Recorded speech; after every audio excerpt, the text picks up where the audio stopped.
দক্ষিণ চব্বিশ পরগনার বাড়িতে এসআইআর নোটিশ আসায় পরিযায়ী শ্রমিকের কর্মরত অবস্থায় মুম্বাইতে মৃত্যু। পরিবারের ক্ষোভ কেন্দ্র সরকার ও কমিশনের বিরুদ্ধে।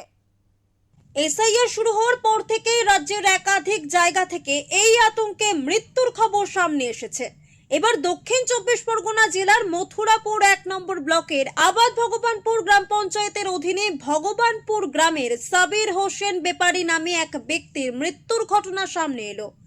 স্থানীয় সূত্রে জানা গিয়েছে, সাবির হোসেন বেপারী কর্মসূত্রে বোম্বে জরুরি কাজ করতেন।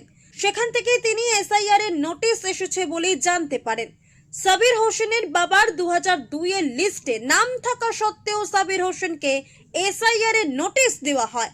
এই খবর ফোনের মাধ্যমে সাবির হোসেনকে জানালে তার বুকের যন্ত্রণা শুরু হয় বলে অভিযোগ। পরে হার্ট অ্যাটাক করে বোম্বে মারা যান তিনি। বোম্বে কাজ করতে যায়, বাড়িতে বিএলওর মাধ্যমে হিয়ারিংয়ের নোটিশ আসে। নোটিশ আসার পরে বাড়ি থেকে ছেলের সঙ্গে যোগাযোগ করে ফোন করে, তো তোমার নামে হিয়ারিংয়ের নোটিশ এসেছে, তোমাকে বাড়ি আসতে হবে। এই কথাটা শোনার পরে ছেলেটা সঙ্গে সঙ্গে অসুস্থ হয়ে পড়ে। কিছুক্ষণ পরে নিয়ে হসপিটালে যাওয়ার আগে কিছুক্ষণ পরে স্ট্রোক করে ছেলেটা মারা যায়। ছেলেটির বয়স মাত্র 35 বছর বয়স। তার সংসারে একই স্ত্রী এবং 4 কন্যা, কোনো পুত্র সন্তান নেই। 4 কন্যা সন্তান এবং স্ত্রী। এই অসহায় পরিবারটা আজকে তাদের মাথা থেকে তাদের একমাত্র পরিবারের ইনকাম ছিল ওই একটাই ব্যক্তি, সে আজ মারা যায়। পরিবারটা পুরো অসহায় হয়ে পড়ে। খবর পাওয়ার পর সাবির হোসেনের পরিবারে নেমে এসেছে শোকের ছায়া। মূলত পরিবারের একমাত্র ভরসা ছিল সাবির হোসেন বেপারী। পেটের দায়ে সংসার চালাতে সাবির হোসেন বোম্বে কাজ করত।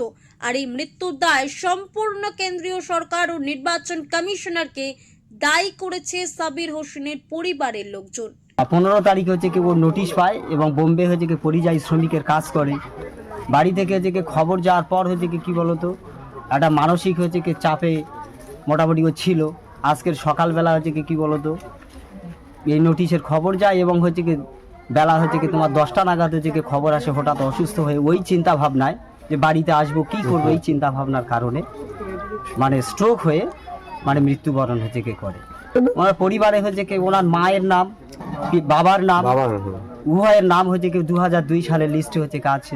তার সত্ত্বেও হচ্ছে কি তার ছেলেপুলেদের হচ্ছে কি সবার নাম 2002 সালে বাম্মার নাম থাকা সত্ত্বেও পুনরায় ফিরে এসছে, হিয়ারিং নোটিশ এসছে।